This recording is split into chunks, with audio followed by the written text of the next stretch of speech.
जो भी हम पाठ पढ़ते हैं उसको बार बार दोहराना चाहिए। बार बार दोहराने से विद्या सुरक्षित रहती है। क्या बोला? नहीं तो भूल जाएंगे।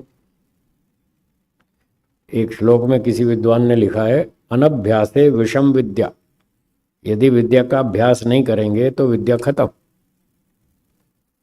अस्त व्यस्त, छूट टूट फूट जाएगी, खत्म हो जाएगी। इसलिए विद्या का अभ्यास प्रतिदिन करना चाहिए। तो पिछले पाठ को भी दोहराएं। पिछले 2 पाद हमने पढ़ लिए, उनका भी दोबारा से अभ्यास करें। और अभी तो आपने इस दृष्टि से पढ़ा कि हमें पाठ पढ़ना है, हमको इस विद्या को सीखना है। अब इस दृष्टि से पढ़ें कि हमें ये पढ़ाना है। जब आप इस एंगल से पढ़ेंगे कि मुझे ये पाठ पढ़ाना है, तो आप 5 गुनी मेहनत ज़्यादा करेंगे। जितनी मेहनत पढ़ने में होती है, पढ़ाने में उससे 5 गुनी ज़्यादा मेहनत होती है। पढ़ाने वाला व्यक्ति जब तैयारी करता है तो वो बहुत गहराई से सोचता है, एक एक शब्द, एक एक पंक्ति को पूरे ध्यान से समझता है, पढ़ता है, समझता है, चिंतन करता है। और वो ये सोचता है कि सामने वाला अगर मुझसे कोई सवाल पूछ लेगा तो क्या उत्तर दूंगा, इस शब्द का अर्थ पूछेगा तो क्या उत्तर दूंगा। तो एक एक शब्द की पूरी अच्छी तरह से तैयारी करता है। इसलिए उसको इस दृष्टि से पढ़ना चाहिए कि अब हम आगे पढ़ाएंगे। फिर पढ़ाने के बाद उसको अपने आचरण में उतारेंगे। ये दोनों काम साथ साथ चलते रहेंगे, पढ़ाते भी रहेंगे, आचरण में भी लाते रहेंगे।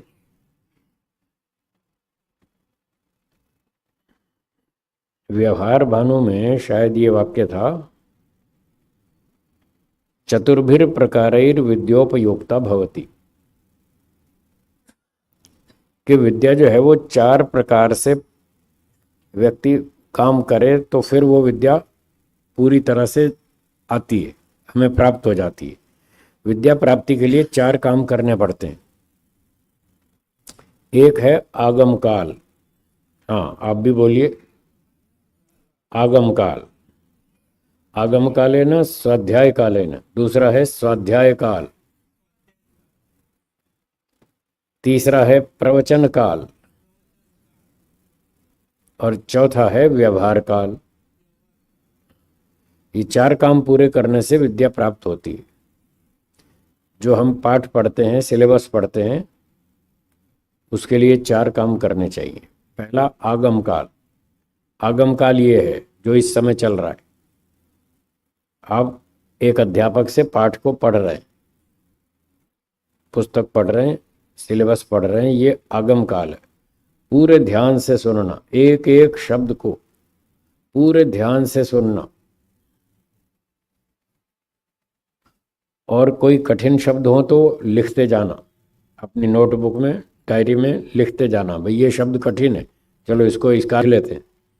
तो ऐसे मोटे मोटे शब्दों को, मतलब कठिन कठिन शब्दों के अर्थ भी साथ साथ लिखते रहें। यह है आगम काल। पढ़ते समय पूरा ध्यान पाठ में रहना चाहिए। दृष्टि अध्यापक के ऊपर और कान उसके शब्दों के साथ जोड़ के रखना चाहिए। एक भी शब्द छूटना नहीं चाहिए। अध्यापक ने क्या बात कही, एक भी शब्द छूटना नहीं चाहिए। एक शब्द भी छूट गया तो प्रसंग टूट जाएगा, फिर अगली बात समझ में नहीं आएगी। इसलिए पूरे ध्यान से मन लगा करके पाठ को पढ़ना सुनना चाहिए। यह है आगम काल। फिर पाठ पूरा हो गया, अपने घर चले गए, फिर घर जाके उस पाठ को दोहराना। यह है स्वाध्याय काल। आगम काल, स्वाध्याय काल दूसरा।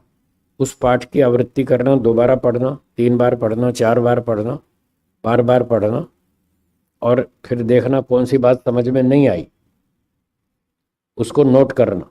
जो शंका रह जाए, भाई ये शब्द समझ में नहीं आया या कम स्पष्ट हुआ, उसको नोट करें।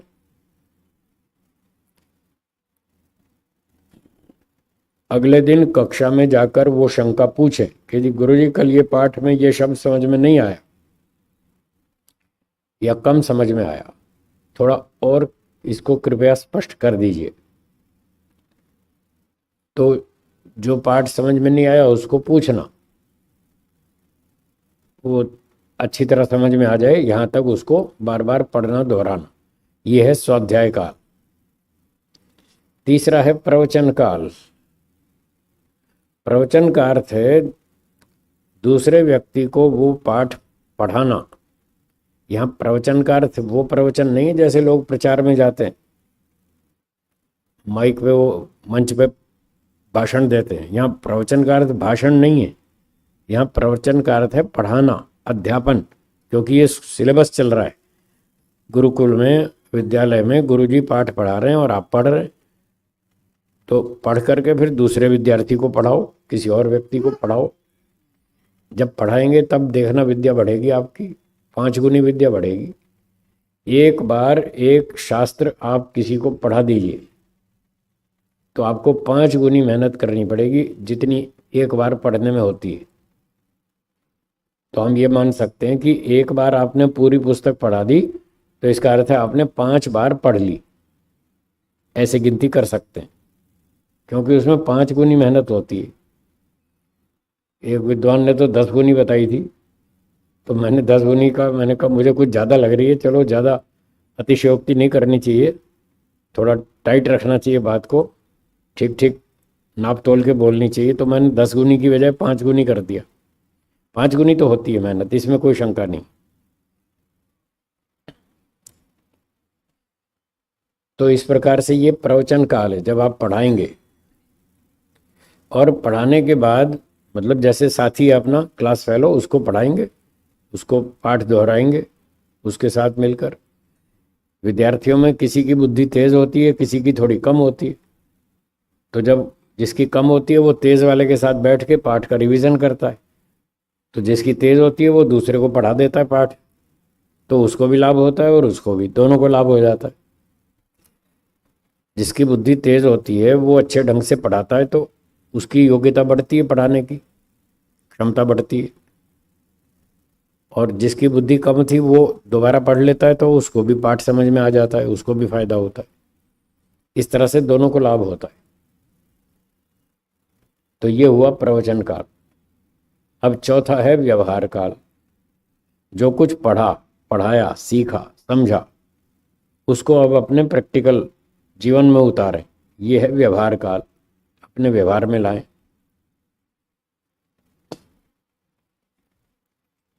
जब उसको हम व्यवहार में लाएंगे तब वो विद्या पूरी समझ में आएगी।